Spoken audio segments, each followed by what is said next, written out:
തിരുനാവായ പഞ്ചായത്തിൽ UDF തദ്ദേശ തെരഞ്ഞെടുപ്പ് സീറ്റ് വിഭജനം പൂർത്തിയാക്കി.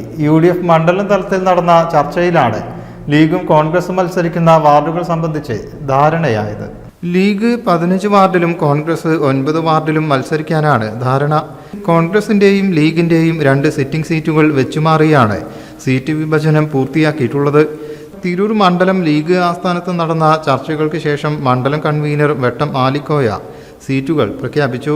തെരഞ്ഞെടുപ്പിൽ ബഹുഭൂരിപക്ഷ സീറ്റുകളും നേടിയെടുക്കണമെന്ന് ഉറച്ച തീരുമാനത്തോടുകൂടി എല്ലാമായ പഞ്ചായത്ത് തീരുമാനിച്ചിരിക്കുന്നു. വളരെയധികം സന്തോഷകരമായ സാഹചര്യമാണ്.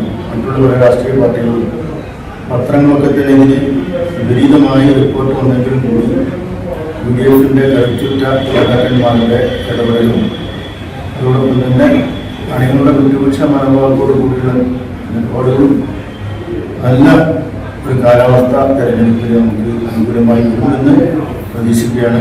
ഇത്തവണ 24 വാർഡുകളാണ് പഞ്ചായത്തിൽ ഉള്ളത്.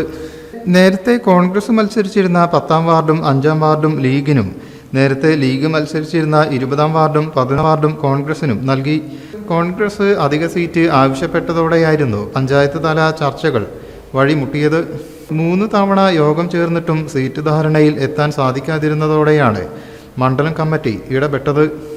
മണ്ഡലം നേതാക്കളായ അഡ്വക്കേറ്റ് KA പത്മകുമാർ, വെട്ടം ആലിക്കോയ, ഫൈസൽ എടശ്ശേരി, കൊക്കോടി മൊയ്തീൻകുട്ടി ഹാജി, C ഗോപാലകൃഷ്ണൻ, പഞ്ചായത്ത് UDF നേതാക്കളായ Mulakkal Muhammad Ali, Pallath Latheef, VD Kunjali, KK Kunjumon, മണ്ണാൻതറ Kunhippa, Vettan Sharif Haji, Fakhruddin, തേക്കിൽ Backer, UVC Manoj എന്നിവർ നേതൃത്വം നൽകി.